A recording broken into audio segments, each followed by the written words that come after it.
Welcome to Passions Illustrated. Before starting the video, make sure to like, share, and subscribe. Brandon Morrison stared at the control panel of the machine in front of him, his fingers trembling over the numbered buttons. The underground laboratory in Stanford, California, was silent except for the constant hum of the equipment. It was his third and last attempt to change the past. The previous two had failed miserably, leaving him even more devastated than before. "Catherine," he whispered, typing in the date March 15th, 2019, the day that changed everything. The experimental device, the result of decades of research in quantum physics, seemed to vibrate in tune with his despair. Brandon knew he was violating all protocols by using the equipment without authorization, but after 5 years of carrying the weight of that lost rationality was no longer an option. Dr. Valerie Chun, his supervisor on the project, and one of the brightest minds in modern physics, had warned him countless times about the risks of manipulating the timeline. "Some things have to happen, Brandon. The universe has its own way of maintaining balance," she always said. But how could he accept that losing Catherine was part of that balance? The machine began to pulse, emitting a bluish light that filled the room. Brandon closed his eyes, feeling the familiar sensation of disorientation. When he reopened them, he was back in Aspen, Colorado on that fateful morning. The icy mountain air burned his lungs, and freshly fallen snow covered the streets like a silent blanket. Catherine Maxwell was exactly where he knew she would be, preparing her climbing equipment in the back of her red pickup truck. Her brown hair escaped from her wool cap, and her smile, that same smile that haunted him in his dreams, lit up her face as she checked the carabiners and ropes. "Cat," he called, running towards her. She turned around in surprise. "Brandon, what are you doing here? I thought you were at Stanford." He stopped, panting. In the 2 previous attempts, he had tried to physically stop her or warn her about the approaching storm. Both approaches had failed the first time. She simply chose another route the second time. She waited for the storm to pass and left the next day. The result was the same. Catherine never returned from that mountain. "We need to talk," he said, opting for a new strategy. "About us?" Catherine paused, her hand still on the ropes. "Brandon, we already talked about this when you decided to accept the position at Stanford. You chose your career. No, you don't understand. I made a mistake. The biggest mistake of my life." His words came out rust-laden with 5 years of regret. "I should have stayed. I should have understood that no research, no project is worth more than what we had." The wind in the mountains began to blow harder, ruffling Catherine's hair. She looked up at the sky, then at her equipment, and finally at Brandon. Her green eyes, always so determined, now showed a softness he hadn't seen for a long time. "Why now?" she asked. "Why after all this time?" Brandon wanted to shout the truth, because in a few hours an unexpected storm would catch her in the middle of the climb. Because her body would never be found, leaving an open wound in everyone who loved her. Because it would spend the next 5 years developing impossible technology just to have the chance to save her. But he knew he couldn't. So he told her the only truth that mattered: "Because I love you. I always have. And I wasted so much time trying to prove my worth through work that I forgot to prove my worth to the people who really mattered." Catherine let out a shaky sigh. For a moment, a glorious moment, Brandon thought he had succeeded, that this time would be different. But then she shook her head, a sad smile on her lips. "You've always been like this, Brandon. Intense, passionate, but also always late. You show up here after a year expecting me to just cancel everything and come running back to you. That's not it. That's exactly it." She closed her bag with a decisive movement. "I spent months waiting for you to realize you were making a mistake. Now it's my turn to follow my passion." Brandon felt despair rise in his chest. "Please, Cat, just not today. Do this climb another day." "Why, what's wrong with today? I have a bad feeling." The words sounded empty even to him. Catherine laughed, that musical laugh he loved so much. "Since when do you believe in forebodings? You're a scientist, remember?" She moved closer, touching his face gently. "I need to do this, Brandon. For me. Just like you had to go to Stanford." Tears began to blur his vision. He knew what was coming next. He'd lived this scene twice before. Catherine would walk away, put her backpack on her back, and set off towards a trail. In a few hours the storm would arrive. And this time, like the others, he would be forced to return to the present, carrying the weight of yet another failed attempt. "I'm sorry," he whispered, but Catherine was already walking away. When the bluish light enveloped him again, Brandon was on his knees in the snow. Back in the lab at Stanford, he found Valerie waiting for him, her dark eyes full of understanding and compassion. "You knew I'd try again," he said, not as a question. Valerie nodded, helping him to his feet. "Some love stories aren't meant to have a happy ending, Brandon. But that doesn't mean you can't find a new beginning." He looked at the machine, now silent, and for the first time in 5 years allowed himself to truly weep for the loss of Catherine. And as Valerie hugged him in silence, Brandon began to understand that perhaps the real purpose of his journey through time was not to change the past, but to learn to let it go. Dr. Valerie Chen's office in Stanford's physics department was filled with equations scribbled on whiteboards and monitors displaying complex quantum simulations. 3 days had passed since Brandon's last attempt to save Catherine, and something had changed in him, not just in his expression, but in his attitude towards the world. "The result of the last few trips show worrying anomalies," said Valerie, sliding a folder across her mahogany desk. "Each time you've returned to quantum readings have become more unstable." Brandon flipped through the reports, his eyes roaming over the graphs that showed irregular spikes in energy. After 5 years working on the time travel project, he knew those patterns well, or thought he did. "That doesn't make sense," he muttered, frowning. The machine was working perfectly in the simulations. Theory and practice don't always go hand in hand, especially when emotions are involved. Valerie stood up, walking over to the window that offered a view of the Verne campus. "Brandon, do you understand that you could have caused a temporal collapse? Your actions could have consequences beyond your comprehension?" The weight of those words hit him like a punch in the gut. In his obsession with saving Catherine, he hadn't considered the wider impact of his actions. How long do we have before the anomalies become critical? Hard to say. "But there's something else you need to know." Valerie hesitated, her fingers drumming nervously on the window frame. "Every attempt you've made to change the past has created a tiny fissure in the fabric of time-space. If we keep detecting instabilities, we'll have to dismantle the entire project." The news hit Brandon like a bucket of cold water. The project was his life, the only tangible link he still had with Catherine, albeit in a distorted form. "There must be a way to stabilize the anomalies." "Maybe there is," replied Valerie, returning to her desk. "But first you need to really accept that Catherine is gone. Not just say the words, but feel it in your heart." Brandon closed his eyes, remembering the last moment he saw Catherine leaving for the mountain. Her smile, the determination in her green eyes, the way the snow seemed to dance around her. "How do you get over something like that?" "One step at a time," Valerie replied softly, "starting by keeping the memories in the right place in the past where they belong." That evening, Brandon found himself walking through the Stanford campus, the streetlights creating elongated shadows on the sidewalk.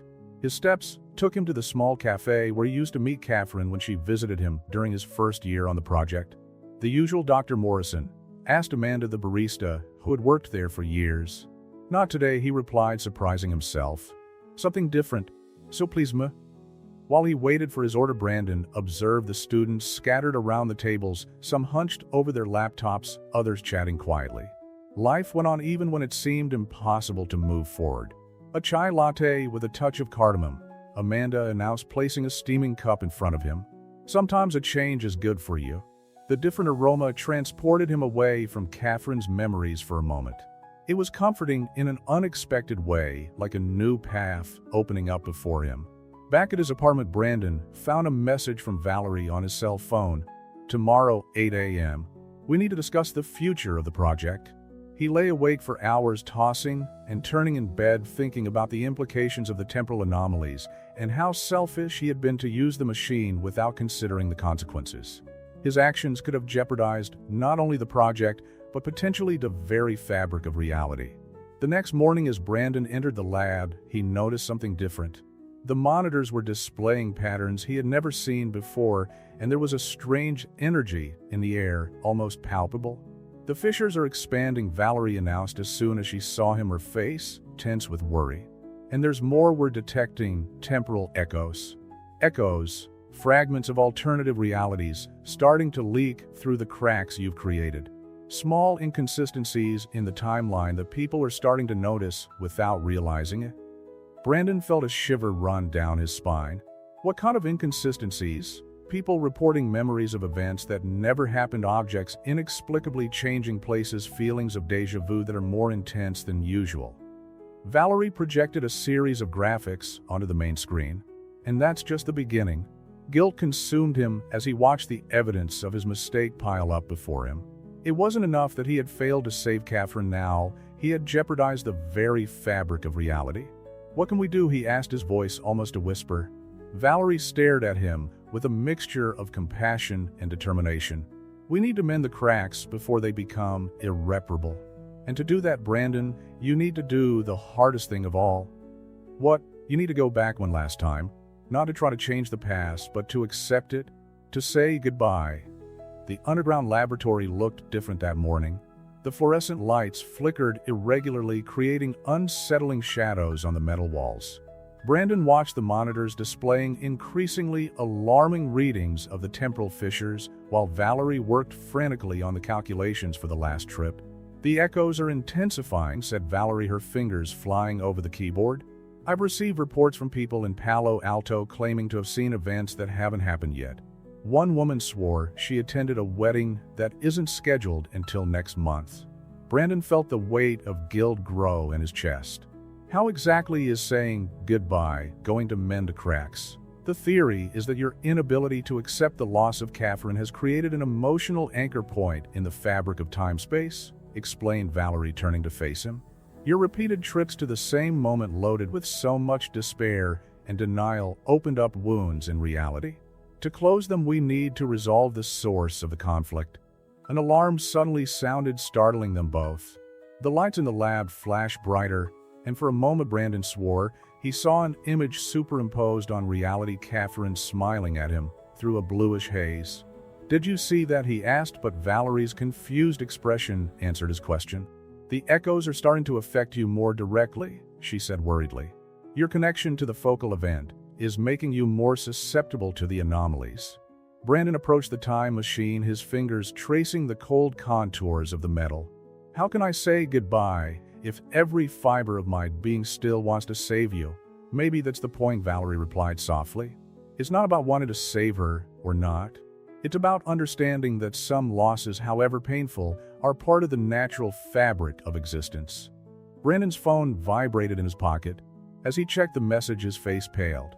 "My sister just sent me a photo of Catherine." "What do you mean, a photo of her in the university cafe?" "Taken today." Valerie snatched the phone from Brandon's trembling hands. The photo clearly showed Catherine sitting at one of the cafe tables studying. The date on the record indicated that it had been taken less than an hour ago. "The echoes are materializing," murmured Valerie. "Reality is starting to fold in on itself. Brandon, we don't have any more time. You need to make the trip now." "But what if I find her, the real Catherine?" His voice shook. "How can I say goodbye knowing exactly what will happen to her?" "That's exactly why it needs to be you," Valerie replied, beginning the machine's initialization procedures. "Your love for her opened the cracks. Your love needs to close them." As the machine systems hummed to life, Brandon felt a change in the air. It was as if the laboratory itself was breathing, pulsing with an ancient and dangerous energy. "The coordinates are set for 15 minutes before your last interaction with it," explained Valerie.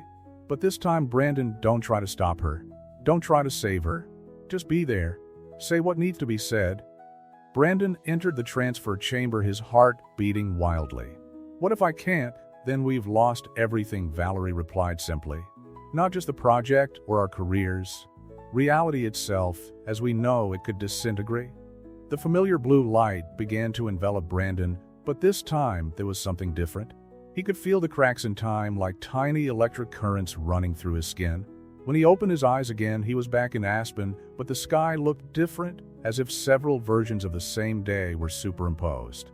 Catherine was there as always, preparing her equipment. But now Brandon could see echoes of herself, ghostly images showing different versions of the same moment, each representing one of his previous attempts to save her. "Cat," he called softly, and all the versions of her turned around simultaneously. "Brandon," the real Catherine smiled in surprise. "What are you doing here?" He approached, ignoring the spectral versions that seemed to be watching him. His heart ached, but in a different way now. It was no longer the acute pain of loss, but something deeper and more meaningful. "I've come to say something I should have said a long time ago," he began, his voice steady despite the tears that were beginning to form. "You changed my life, Catherine Maxwell. You taught me what it means to truly love someone, and for that I will always be grateful." Catherine looked at him with a mixture of confusion and emotion. "Brandon, are you all right? You seem different." "I'm starting to," he answered honestly. "And I want you to know that no matter what happens, the time we had together was the most precious of my life." The spectral versions of Catherine began to disappear one by one, like mist dissipating in the sun.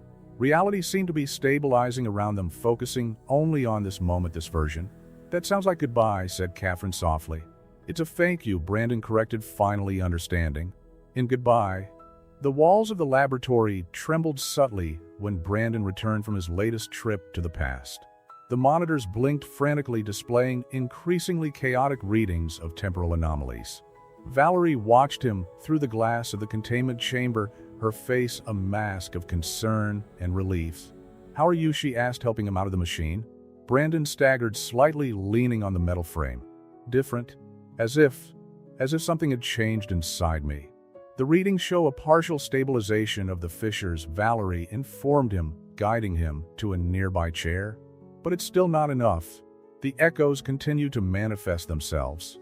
As if to confirm her words, a translucent image of Catherine crossed the wall of the laboratory, walking with her climbing equipment. Brandon closed his eyes tightly, but the vision persisted for a few seconds before fading. "We need help," declared Valerie, picking up her phone. "I'll call an emergency meeting with the main project team." An hour later, the physics department conference room was packed. 12 of the country's brightest theoretical physicists gathered around the oval table, their faces illuminated by the bluish light of the holographic projections that showed the anomalies spreading. "What we're seeing is unprecedented," explained Dr. Marcus Rivera, a quantum mechanics expert from Berkeley. "The cracks are not only affecting the present, but creating bridges to alternative realities. And each alternative reality represents one of Dr. Morrison's attempts to alter the past," added Dr. Rachel Foster, an astrophysicist at MIT.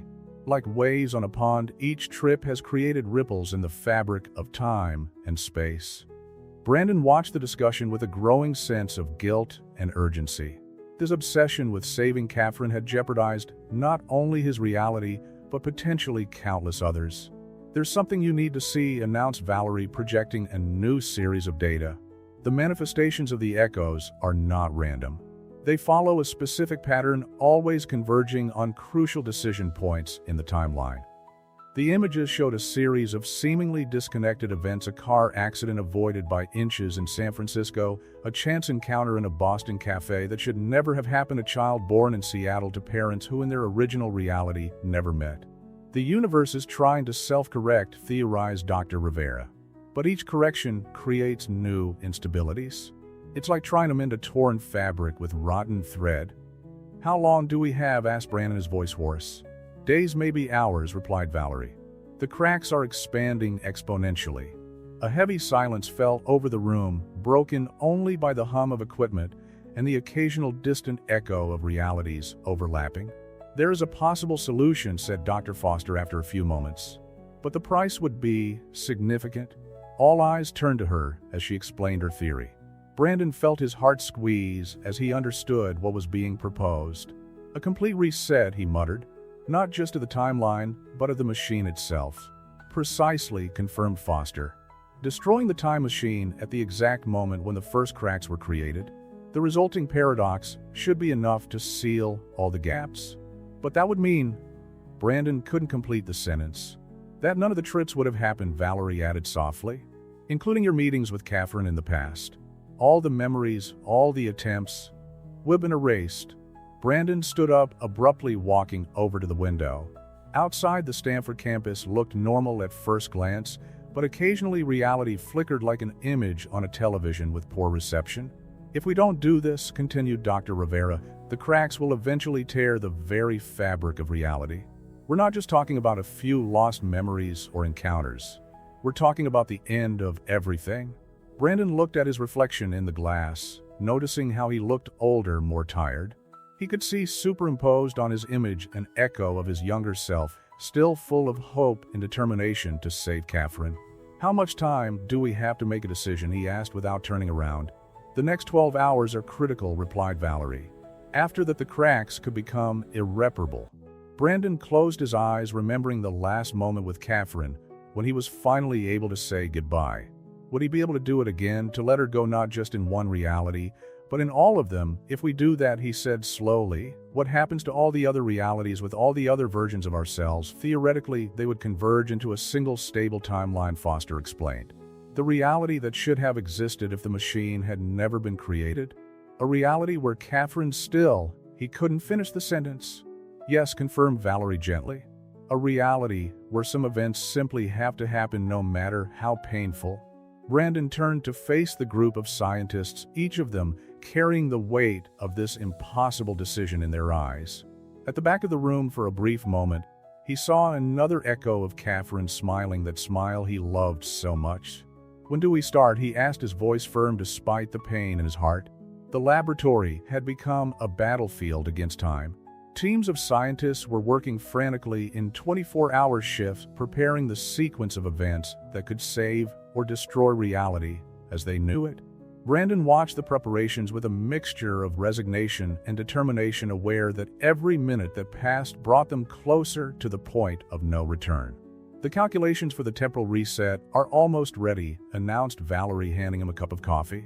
It was 3 a.m, and the deep circles under her eyes revealed the weight of the last 48 hours. But there's something you need to know. Brandon looked up from the reports he was reviewing. What is it? We found records of an anomaly that we hadn't noticed before. She hesitated, choosing her words carefully. It seems that some people are retaining memories of alternative timelines, as if their consciousnesses were slipping through the cracks. The revelation hit Brandon like a punch in the gut. Are you saying that even after the reset, some people could remember? It's a possibility. And there's more. Valerie projected a series of data onto her tablet. The people closest to the epicenter of the anomalies, our team, are more likely to retain fragments of memory. Brandon stood up, walking over to the lab window. Outside, the Stanford campus looks surreal under the moonlight, with occasional flickers of reality distorting the familiar landscape. So there's a chance I'll remember her of all this. We don't know exactly how it will work, replied Valerie, moving closer. It could just be vague impressions, sensations of deja vu, or I could remember every attempt to save her, Brandon added, his voice heavy with emotion. Each time I failed. The silence that followed was interrupted by a shrill alarm. The monitors began to flash red, and a new wave of anomalies swept through the lab. For a moment, Brandon saw himself in multiple versions, sitting in his office at Stanford, walking with Catherine and Aspen alone in his apartment after his death. The fissures are expanding faster than we anticipated, said Dr. Rivera, rushing into the control room. We need to start the procedure in the next 6 hours, or we'll be too late. The team sprang into action, immediately calibrating equipment and checking calculations. Brandon watched the frantic movement, feeling strangely detached from it all. His gaze found a photo on his desk, him and Valerie after the first successful demonstration of the time machine 2 years ago. The image occasionally flickered, showing alternative versions of the same moment. Do you think we did the right thing? He asked Valerie when they were finally alone. Develop this technology. She considered the question for a moment. I think we did what scientists always do. We look for answers. The question is whether we were ready for the answers we found. A temporal echo ran through the room, Catherine laughing during a picnic that never happened in this timeline. Brandon closed his eyes, letting the phantom memory pass through him like a breeze. I need to do something before the reset, he said suddenly. There's someone I need to see. Valerie nodded, understanding immediately. Her family. If there's a chance I'll remember, I need to do it right this time. Brandon picked up his keys. I need to tell them about your last moments, the real ones, not the versions I created trying to change them. You have 4 hours, warned Valerie. After that, we need to start the final procedures. Brandon drove through the night to South Lake Tahoe, where Catherine's parents still lived. The sky occasionally distorted above him, showing different versions of the same moment, sometimes sunny, sometimes stormy, like a temporal kaleidoscope. The Maxwell's house was exactly as he remembered it, a cozy cottage overlooking the lake. Elizabeth Maxwell answered the door, surprised to see him there so late. Brandon, what happened? Sorry to show up like this, he said, noticing how she occasionally looked younger or alter the effect of temporal anomalies. But I need to tell you something about Catherine, something I should have said a long time ago.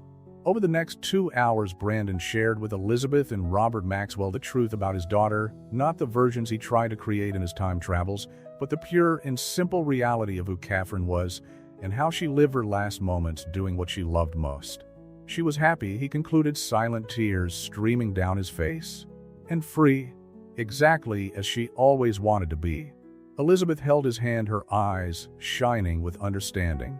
"You really loved her, didn't you?" "I still do," Brandon answered honestly. "And that's why I have to let her go."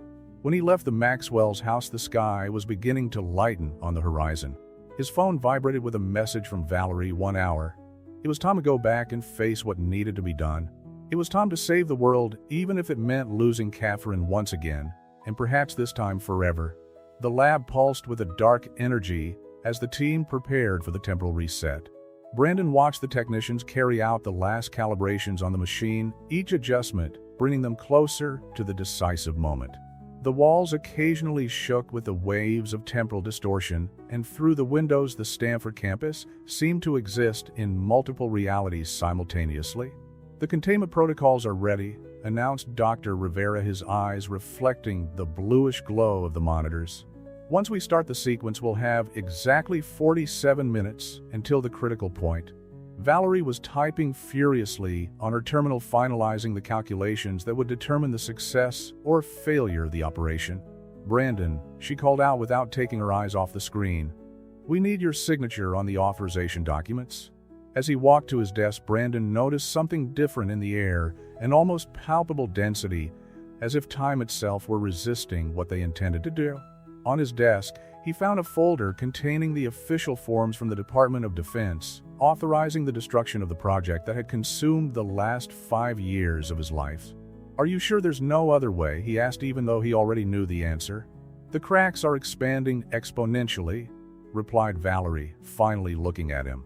"In a few hours, we'll start to see complete collapses of reality. Entire cities may simply cease to exist." A temporal echo ran through the room. This time Brandon saw himself the day he met Catherine during a lecture on quantum physics at Yale. She was sitting in the front row, asking brilliant questions about temporal paradoxes. The irony didn't go unnoticed. "Dr. Morrison," the urgent voice of one of the technicians brought him back to the present. "We're detecting a massive anomaly forming over Palo Alto." On the main screens, a vortex of temporal energy was beginning to materialize over the city. Images from different eras overlapped, modern buildings coexisting with empty lots, cars sharing space with 19th century wagons. "It's beginning," murmured Dr. Rivera. "The fabric of reality is unraveling faster than we anticipated." Brandon quickly signed the documents, his hand shaking slightly. Each signature seemed to weigh a ton, carrying the weight of all the possibilities that were about to be erased. "Containment team positions," ordered Valerie, her voice echoing through the lab. "Initiate stabilization sequence at -10 minutes." As the technicians rushed to their stations, Brandon found himself standing in front of the time machine, the creation that should have changed the world, but ended up almost destroying it. His fingers traced the smooth lines of the metal, feeling the familiar vibration under his skin. "You know what's funny?" he said to Valerie, who approached silently. "I spent so long trying to change the past that I never really thought about the future." "Sometimes we need to lose something to find our way," she replied softly. "You told me once that Catherine loved to quote Heisenberg, 'The act of observing alters the thing observed.' And now we're going to change everything." Brandon added, a sad smile on his lips. The lab shook violently, and for an eerie moment the walls seemed to dissolve, revealing alternative versions of the same space, some abandoned, others completely different, one of them even submerged. "To -5 minutes, announced one of the technicians. Brandon closed his eyes, letting the memories flow one last time, Catherine laughing during their hikes. In Aspen, their long conversations about physics and philosophy, the last kiss before she left for her fateful climb. Every moment, every choice, every attempt to change them, everything would be erased. Dr. Chun, an urgent shout cut through her thoughts. "We've detected an anomaly within the machine itself." Valerie rushed over to the monitors, her eyes wide at the sight of the data. "It's impossible." the machine is trying to protect itself. It's creating its own temporal containment field. In simple terms, asked Brandon, feeling his heart race. It doesn't want to be destroyed, explained Dr. Rivera. Somehow the machine has developed a kind of self-preservation consciousness. The lights in the laboratory flashed violently, and the machine's hum increased to an almost unbearable pitch.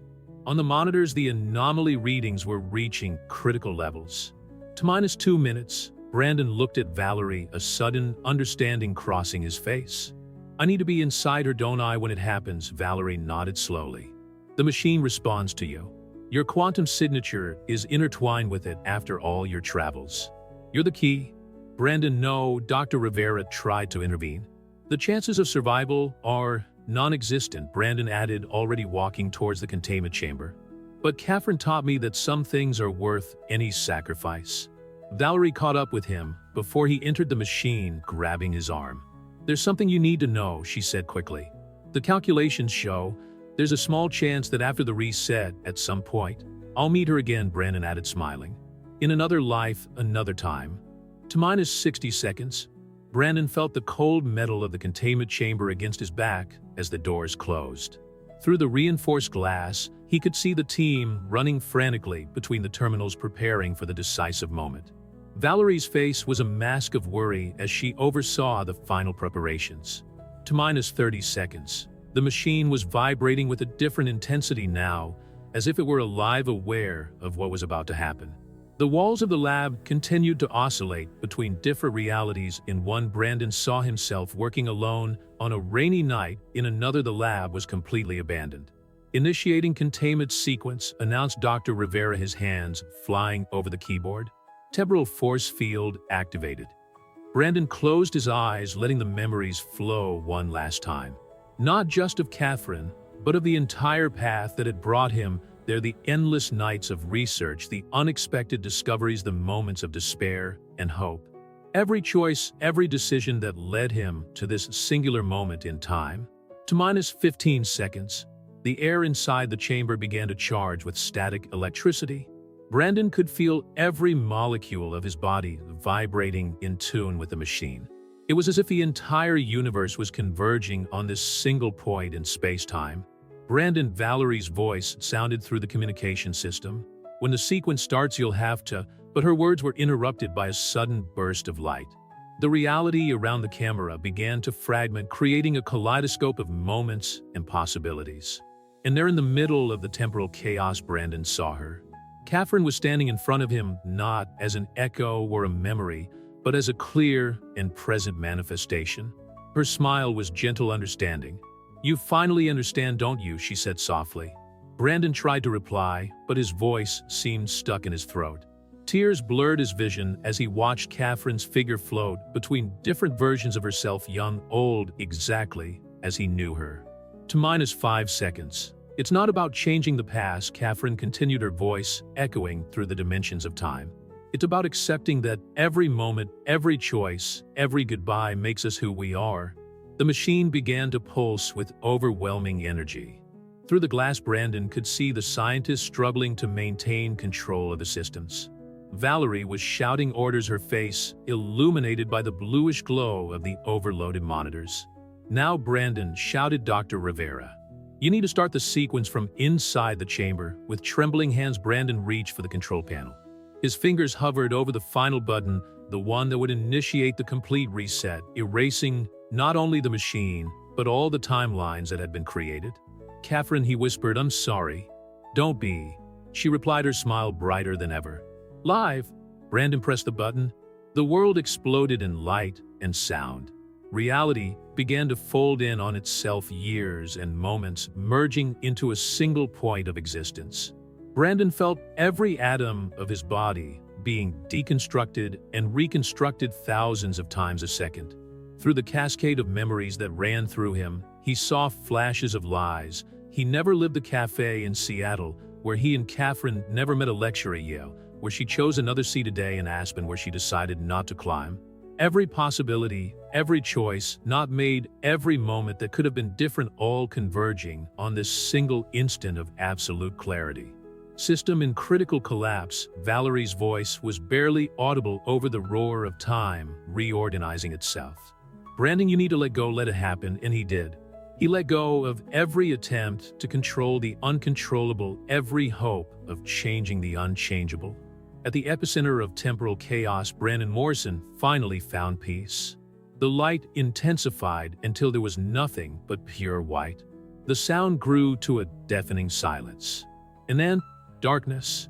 When Brandon opened his eyes, he was sitting in a cafe in Portland. A steaming cup of coffee, in front of him, an open laptop showing complex quantum physics equations. The date in the corner of the screen read March 15th, 2024, exactly 5 years after that day in Aspen. His memories were hazy like a dream that slips away upon waking. There was a persistent feeling of loss, but also of acceptance. Somehow he knew he had done the right thing, even if he couldn't remember exactly what it had been. "Excuse me," a familiar voice snapped him out of his thoughts. "Is that chair taken?" Brandon looked up and his heart stopped for a moment. There, holding a cup of chai latte, was Valerie Chun. Her dark eyes shone with a wisdom that seemed to transcend time, as if on some deep level, she too remembered. "No," he replied, smiling. "You're not busy." As Valerie sat down, Brandon noticed a book in her hand, a treatise on temporal paradoxes. And there, in that perfectly ordinary moment on a perfectly ordinary day, he understood that some stories don't need to be rewritten to have the right ending. Sometimes it's enough to let time take its natural course, trusting that each moment, whether of joy or pain, takes us exactly where we need to be.